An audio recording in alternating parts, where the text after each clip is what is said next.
at ng kagalakan sa anumang uri ng panahong darating pa. Lord, be our teacher, be our speaker, lead us, teach us, in the name of your Son, Jesus our Lord, and the Lord of the future. What are the usual worries of old age? Ano nga ba talaga ang mga madalas katakutan? Unang-una, aloneness, pag-iisa, partnerlessness. So natatakot ang tao mag-isa dahil talaga naman we were created as social beings. Natatakot na tumanda nang walang kasama habang tumitingin sa sunset o walang kakwentuhan, walang partner. Other worries of old age include childlessness. Paano na pagtanda, walang anak na gagabay, walang anak na titingin, etc., etc. Caregiverlessness. Kaya nga ngayon, nagkaroon na ng tunay na industriya at profesyon na caregiving dahil dumadami talaga ang dapat na alagaan. Nung araw, wala namang ganun eh. Pero kita ninyo, dahil may pangangailangan, na-invento natin yung profesyon. People adjust. Another worry of old age is comfortlessness. Baka hindi guminhawa, baka mahirapan, or comfort giverlessness. Baka wala akong comfort giver. Tulad nga ng partner o anak o professional person that I can pay to take care of me. Another very real worry of old age is weakness at very old age. Baka humina na ako, baka hindi ako makapaglakad mag-isa, baka lumabo ang aking paningin, baka hindi ko makayang alagaan ang sarili ko. And most fears are about poverty. Baka hindi ako magkaroon ng sapat na pera para makabili ng gamot, makabayad ng nurse, makapagpa-hospital, etc., etc. But what does God say about old age? All throughout the scriptures, you will find verses whose central theme is this: don't worry about old age. Huwag mag-alala.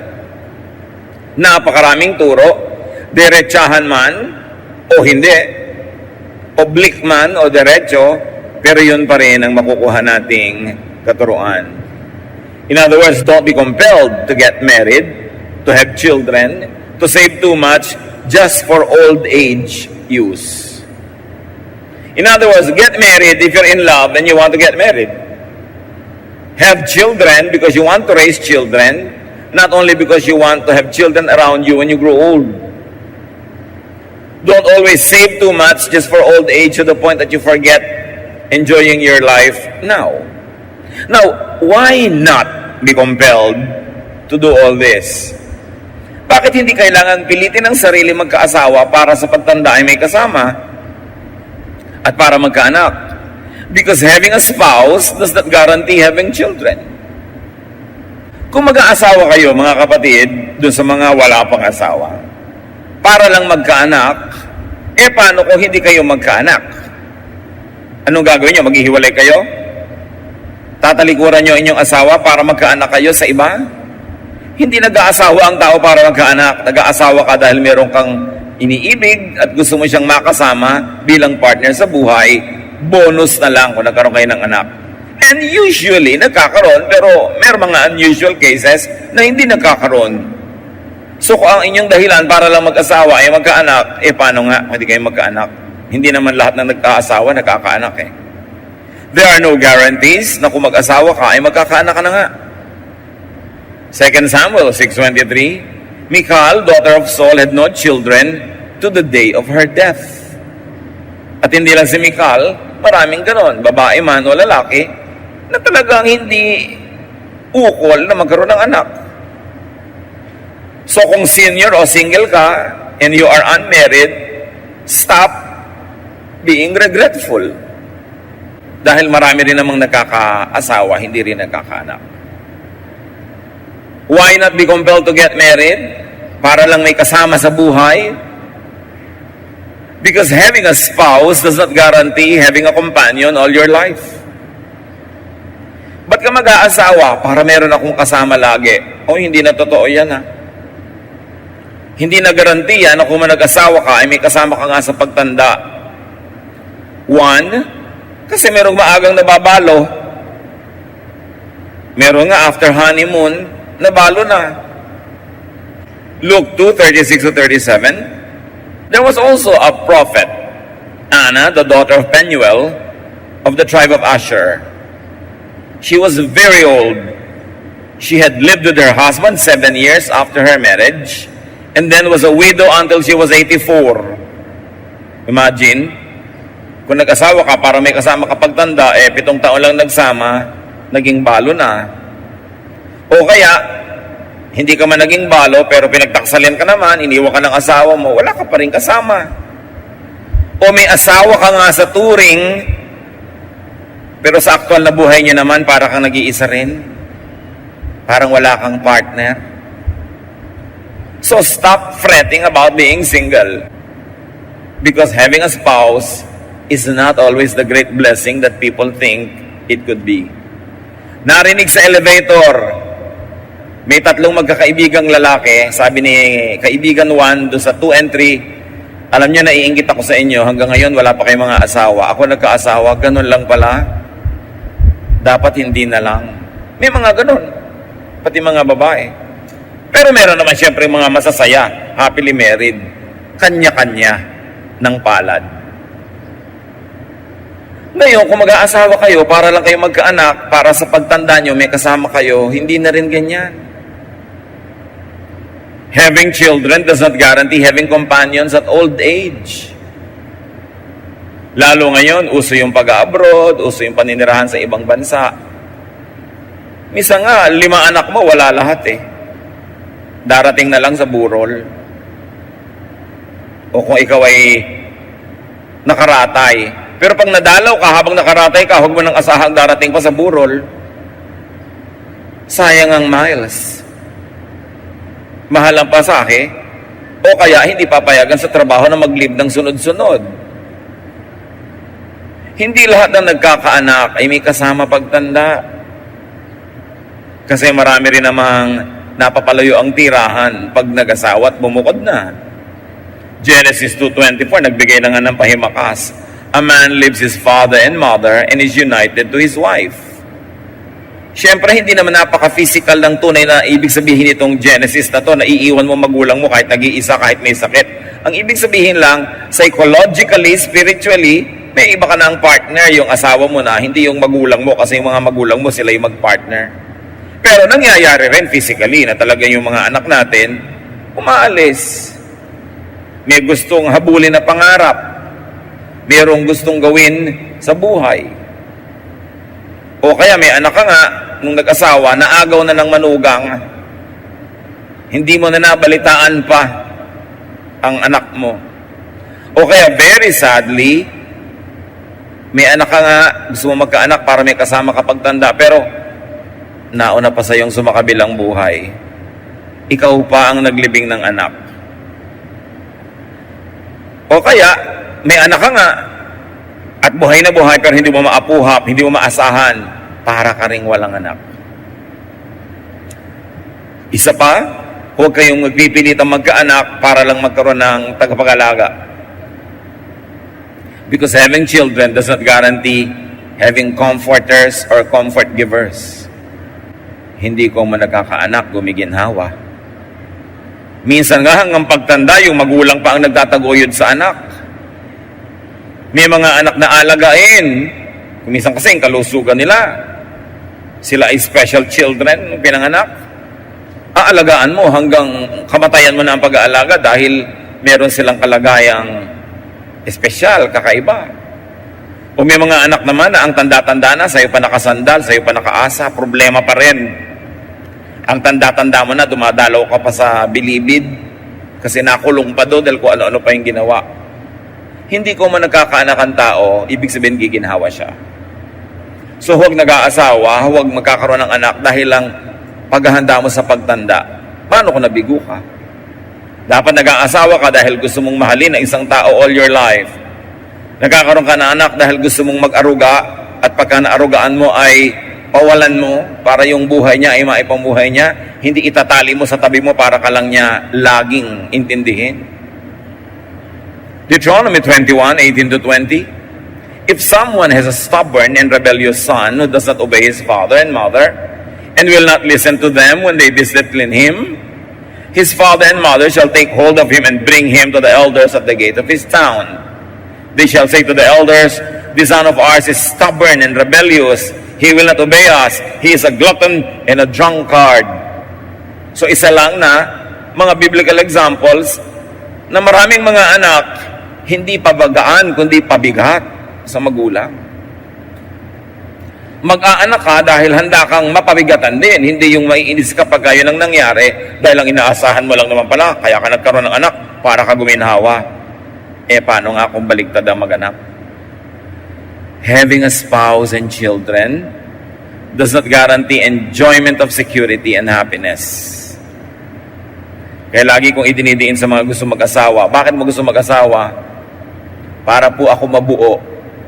Aba, paano kung bawasan ka palalo niya nga papangasawa mo? At hindi ka nabuo, nabawasan pa. Nag-aasawa ka dahil gusto mong magbigay, hindi para gusto mong tumanggap o mabuo. Para kung nagbigay ka, nang nagbigay, hindi ka ma-disappoint, handa ka. At ngayon, kung nabaligtad na ikaw pa yung binibigyan, edi bonus yun, nagpasalamat ka. Pero huwag yun ang asahan mo lagi. Minsan, sila pang pinagbubuhatan ng hirap at kapahamakan. May maririnig ka pang isang napakamiserableng ginang na sinasabi sa high school friend niya na tumandang dalaga, "Alam mo, mabuti ka pa kaysa sa akin." Siguro, malungkot ka madalas, pero hindi ka naman miserable. Iba naman yung malungkot, iba yung miserable. Sa pagkakaroon ng mga tagapagmana, anong sabi ni Solomon? Ecclesiastes 2:18-19, "I hated all the things I had toiled for under the sun, because I must leave them to the one who comes after me. And who knows whether that person will be wise or foolish. Yet they will have control over all the fruit of my toil into which I have poured my effort and skill under the sun. This too is meaningless."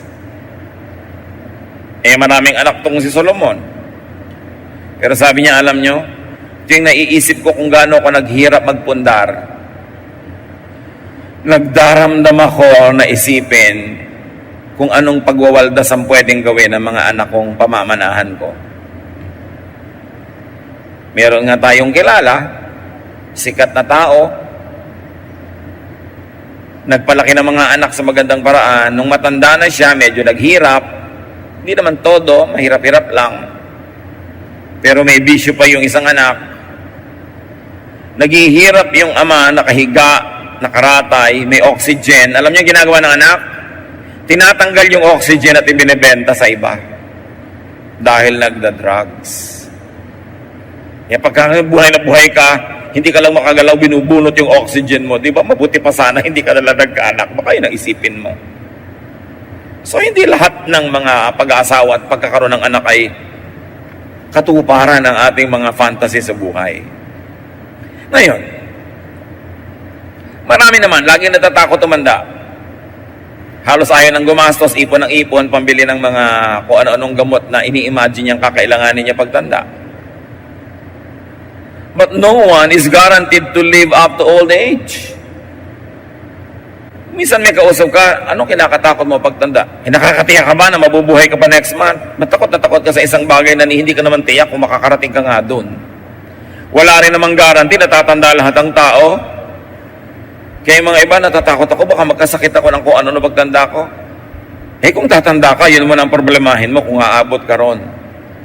Kasi merong mga maagang sumasakabilang buhay. Ecclesiastes 7:16-17, "Do not be over-righteous, neither be over-wise.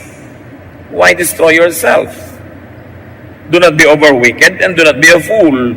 Why die before your time?" So it is possible that our lifestyle can kill us before our appointed time. At sino daw yun? Yung sobrang righteous at sobrang matalino at yung sobrang masama. Ibig sabihin lang ni Solomon, basta sobra. Kahit sobrang relihiyon, kahit sobrang kasamaan, kabutihan, hindi yan makakabuti sa iyo. Huwag kang extremist. So being afraid of old age could be a waste of energy because you are not even sure that you'd get there. Malay mo ba kung aabot ka pa dun? Di naman tayo sure. Therefore, huwag laging problemahin mga kapatid ang pagtanda at pagkakasakit.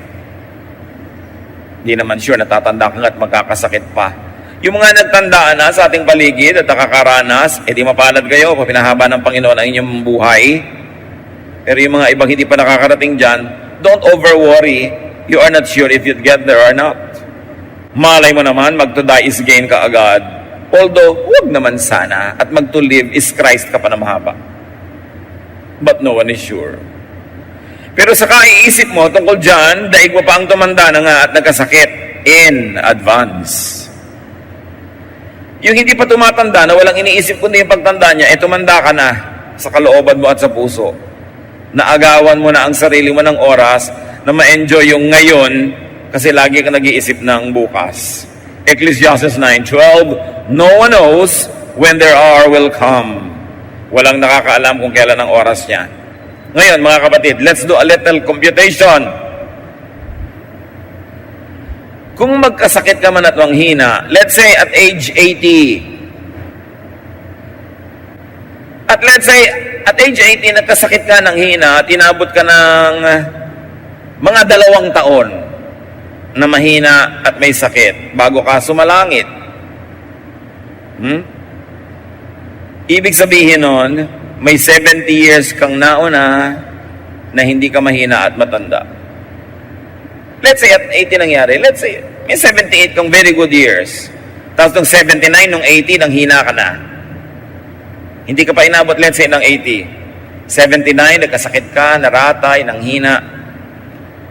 And in 2 years, pagdilat mo ay nakita mo na ang Panginoon. Ibig sabihin ay binawi ka na mula dito. Ano na ba naman yung 2 years of illness? Hindi ko yan minamaliit, mga kapatid. Pero isipin nyo yung arithmetic. Ano na ba yung 2 years of aloneness kung nag-iisa ka lima sa buhay? Bihira namang tao ang nararatay ng more than 2 years. Matagal na yung 2, bisa nga 6 months pa. Diba? So, kung last 2 years of your life, nang hina ka, naratay ka, 0.025% lang yon ng 80-year life mo, mga kapatid. Kalahati lang ng 5%. Ang iksi. Ngayon, kung sobrang lubha ng sakit, di ba? Lalo na mangiiksi yung paghihirap. Kaya kahit nga malubha kung talagang mang doon pupunta, nagiging blessing pa rin kung titingnan mo positively kasi hindi na nagtagal ang paghihirap. Ngayon, kung hindi naman malubha yung sakit, edi ang laki ng chance na gumaling ka, blessing pa rin. Kaya malubha ka at kaya hindi. Basta ang tinignan mo ang Panginoon, ang tinignan mo yung blessing doon, gagaan ang yung pakiramdam. So, kung sa last 2 years of your life, and let's say at 80, you already meet the Lord. At 79, you get sick. 79, and then at age 80, yung 1 to 78 mo naman, hindi ka ganong katanda, hindi ka ganong kahina. Konti pa ba yun para enjoyin ang buhay? Pero kayong first 78 years, inubos mo ng inubos ka sa kaiisip ng last 2 years, at pag pinagdugtong-dugtong mo yung mga oras ng pag-aalala mo tungkol sa last 2 years, baka yung pagdurusa mo magiging mga 7 years na. Imbes 2. Kasi habang hindi pa nangyayari, iniisip mo, parang nangyari na rin yun. Di ba? Pag ini-imagine mo ang isang problema, naapektuhan ka na rin. So, kailangan hindi mo laging isipin. Mas marami ka pang oras sa pag-aabang at pamamroblema in advance kesa sa aktual na oras ng pag-iisa o pagkakasakit. Parang yung mga natatakot lumipad sa eroplano. Pupunta ka halimbawa ang Davao, lilipad ka lang ng 1 hour. Pero next month pa yung biyahe mo, but you're afraid of flying. Ting naaalala mo, natatakot ka. Ting naaalala mo, natatakot ka. 1 hour yung flight, pero pag idinugtong mo lahat ng oras ng pag-aalala mo, naging 4 hours na yon. So dapat yun ang sinasabi ni Lord, don't worry about tomorrow. Cross the bridge when you get there. Isipin na lang kung natatakot ka sa sakit, kung mas malala, mas mabilis ang departure. Total, hindi na rin lang naman gagaling, di ba? Mabuti na rin mabilis-bilis. Para sa iyo at para sa lahat ng concerned. Ngayon, kung hindi naman malala at hindi mabilis, di lalong mainam, gagaling ka pa. Kahit saan ka sumuling, pag si Lord ang tititigan mo at ang kanyang mga pangako, ang kanyang presensya, ang iyong pangahawakan, gagaan. Kundi man lubos na matanggal yung bigat. So anong mahalaga mga kapatid? Sa buhay na ito, enjoyin ang mas mahabang panahon na tayo ay malakas at hindi nakaratay. Sandali lang naman yung ratay na yun eh. Huwag i-fast forward. Huwag laging abang-abangan at tingnan-tingnan. Kahit nga panahon ng kahinaan at kahirapan, hanggang pwede ay hanapan pa rin ang kasiyahan.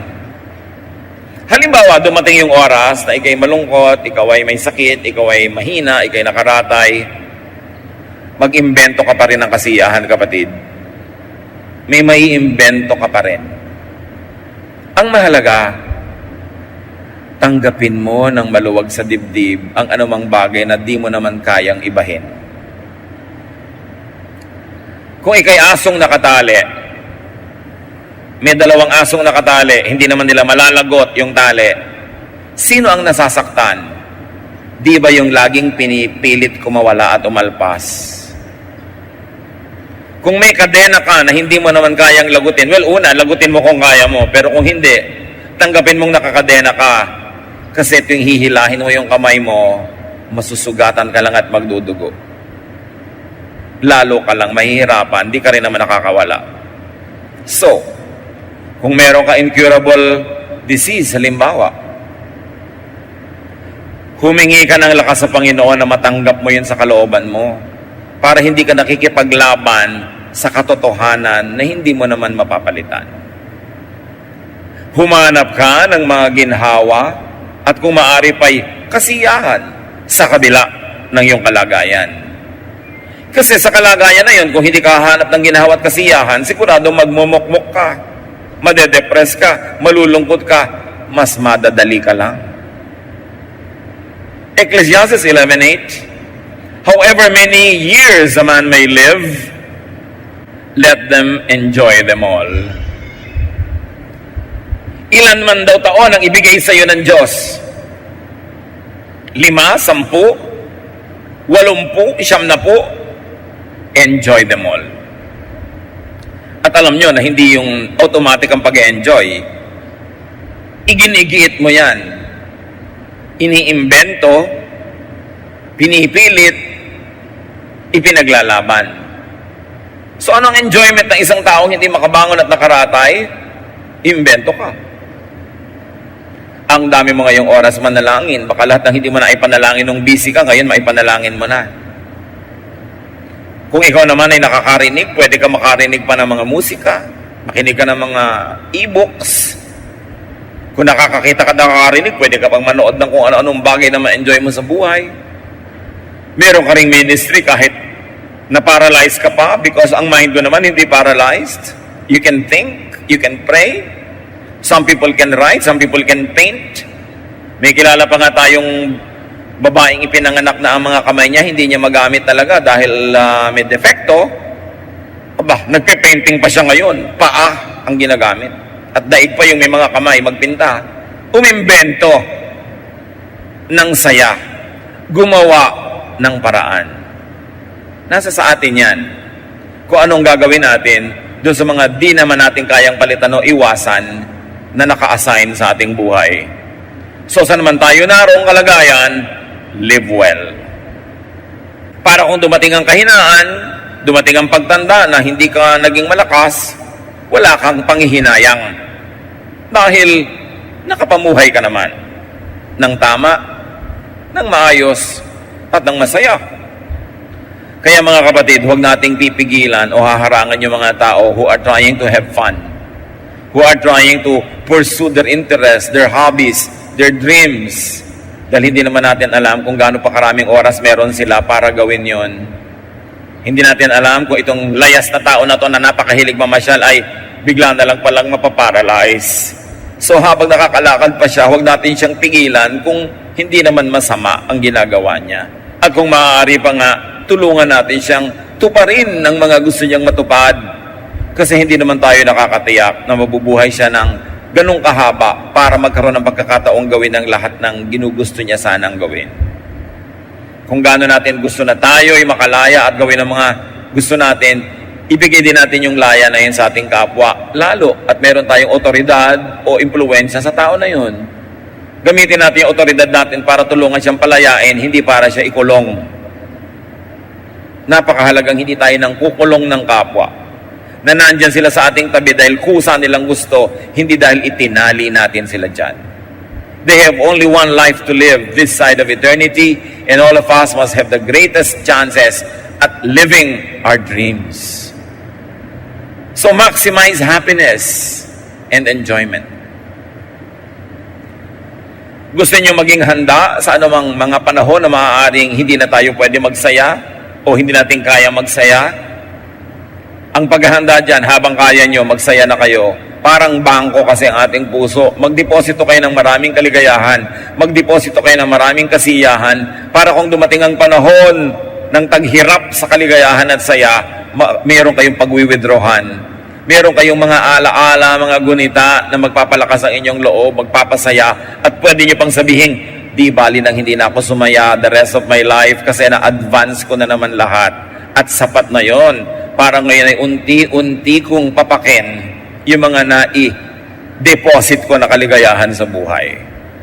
Kaya pag may mga tao nagde-deposit din sa kanilang sariling puso ng kaligayahan, huwag hadlangan kung hindi naman masama ang ginagawa nila.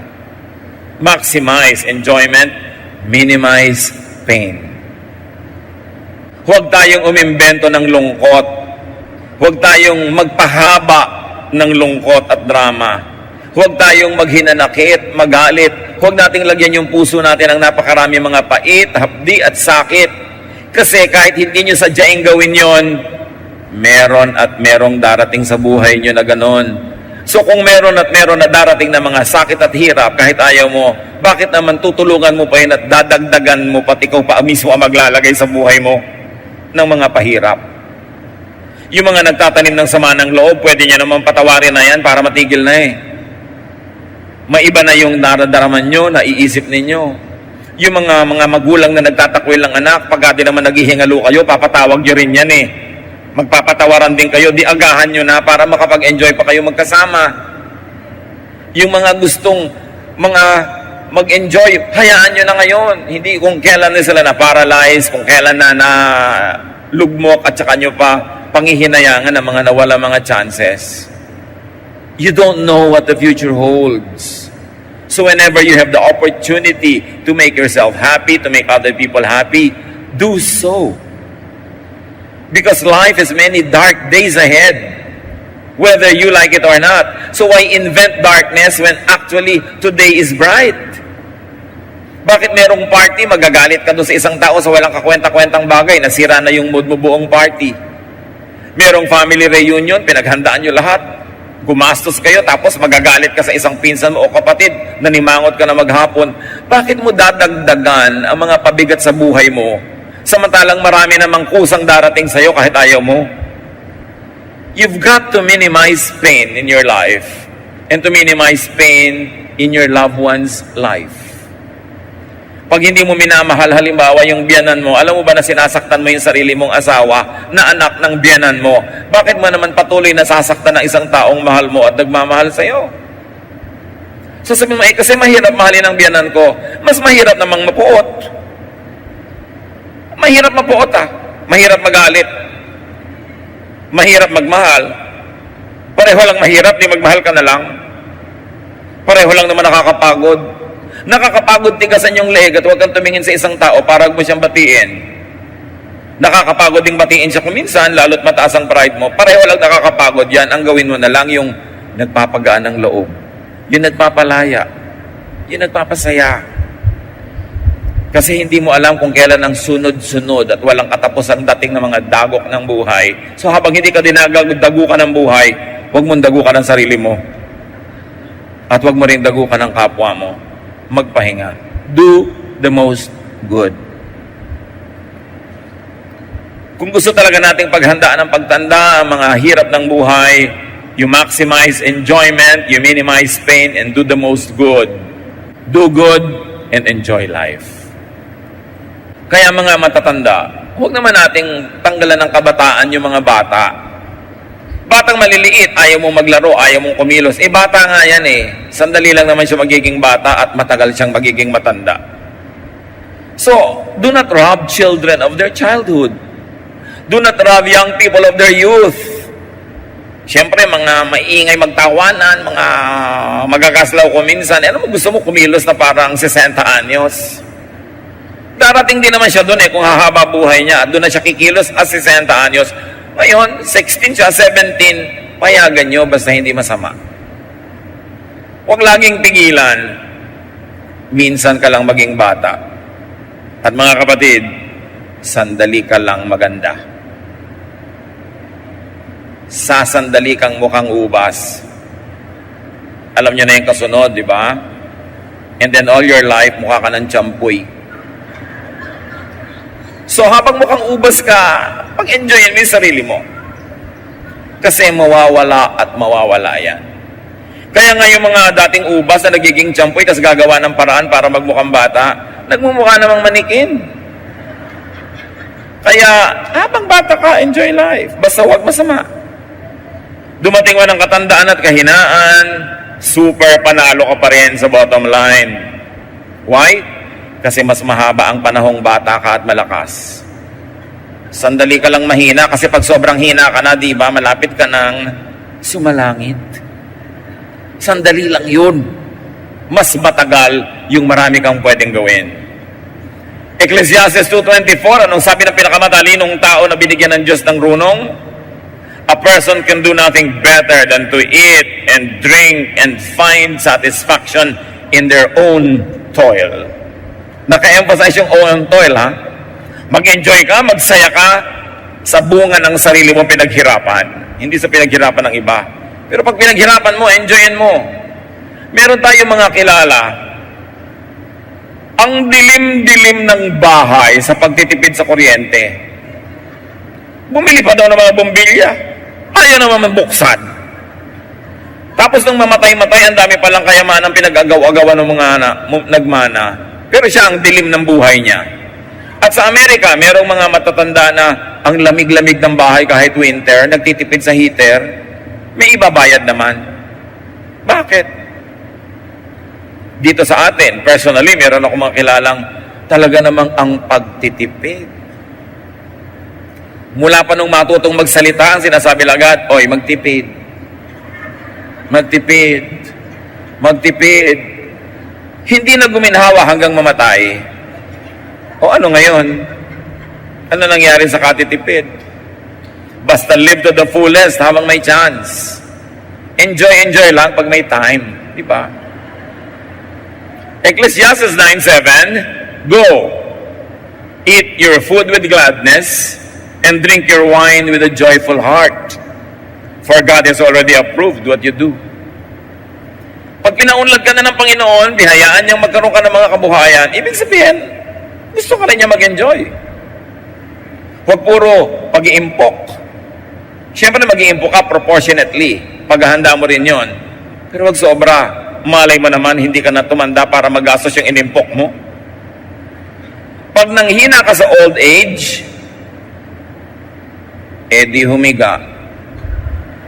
Problema ba yon? May likod ka naman. Pag sinundo ka na ng mga anghel, di sumama. Ibang enjoyment naman yon. Huwag mong kalabanin yung kamatayan kasi lahat naman namatay. Si Jesus nga namatay, ikaw pa ba? Ang mga pharaoh sa Egypt, namatay. Ang mga emperor sa Roma, namatay. Wala namang nabuhay forever. Merong eternal life sa kabila. Pero para ka makarating doon, tatawid ka. Huwag ka laging matakot mamatay. Ang atupagin mo, mag-enjoy ka sa buhay. Pag-enjoyin mo yung iba, do the maximum good to others, serve God. At pagka tinawag ka na ng Diyos, sabihin mo, present.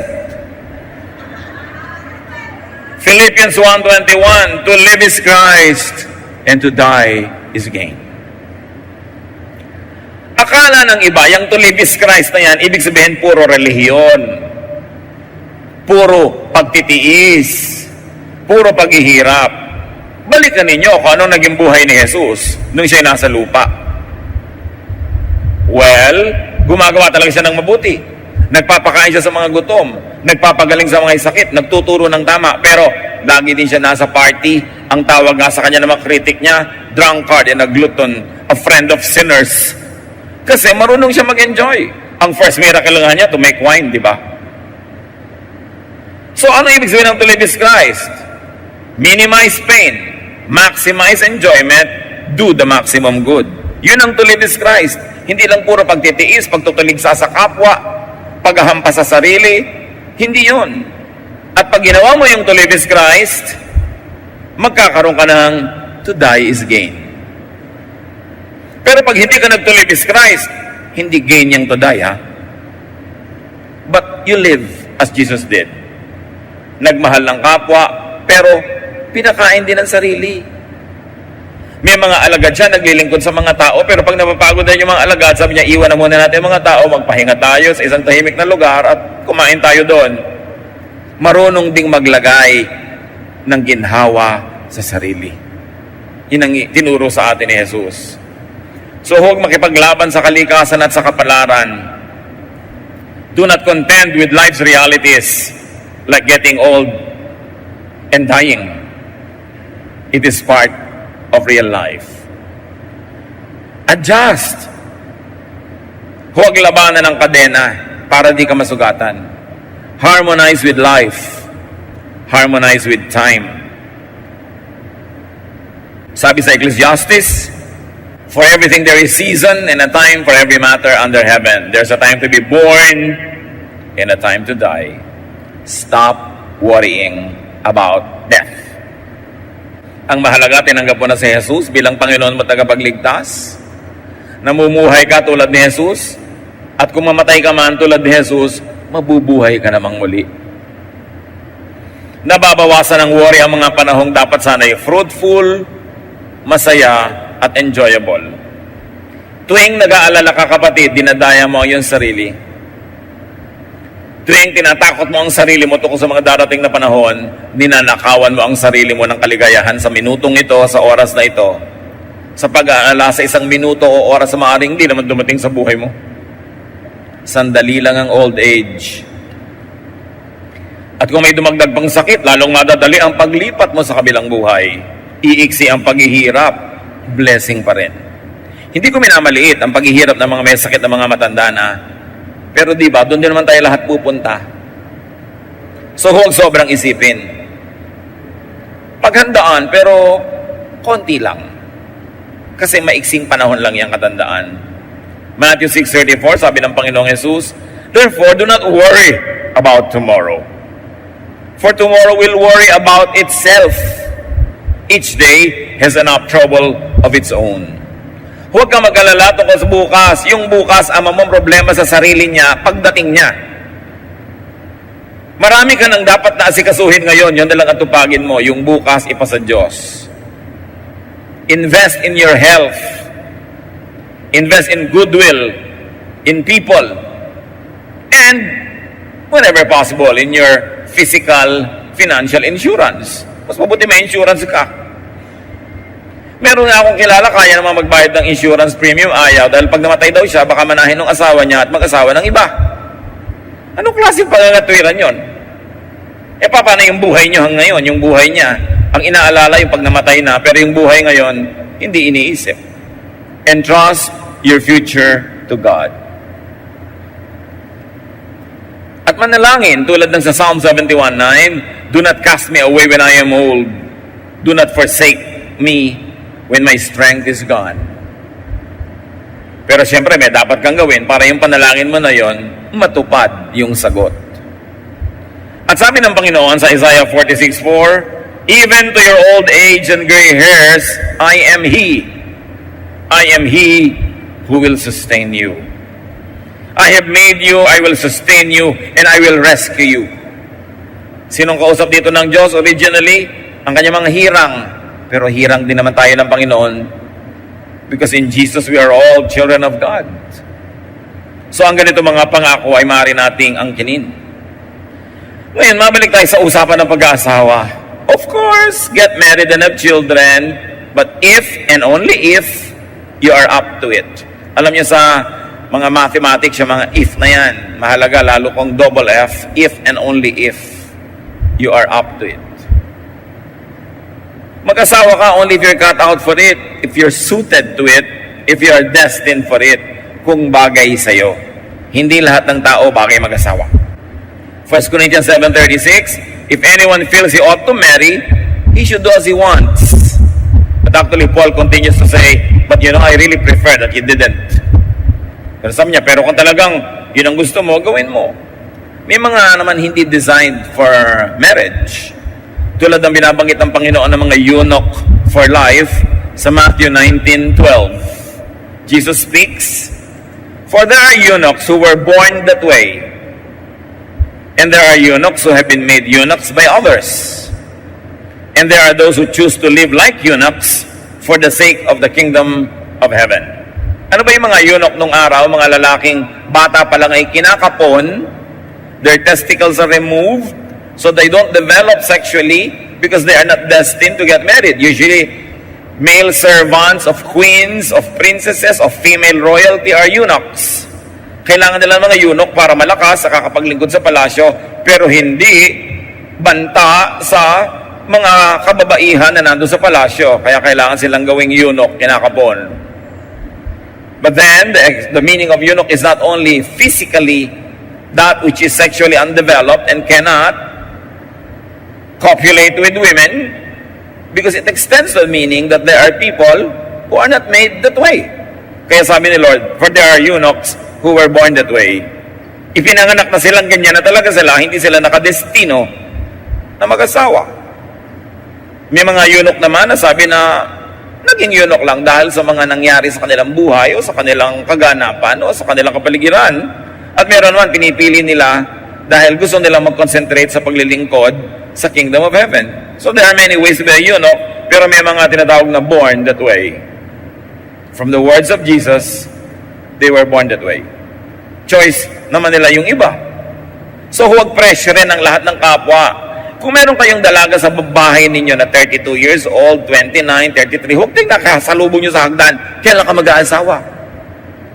Kaya tuloy pag nasa salubong ka, tumatalo na lang sa bintana. Tuwing na lang may kasalan, itatanong mo doon sa mga bridesmaid, ikaw, kailan? It's a very unkind question. Dahil either ayaw niya talaga o gusto niya pero hindi pa mangyari. So wag pilitin, wag ipilit, wag ipagpilitan.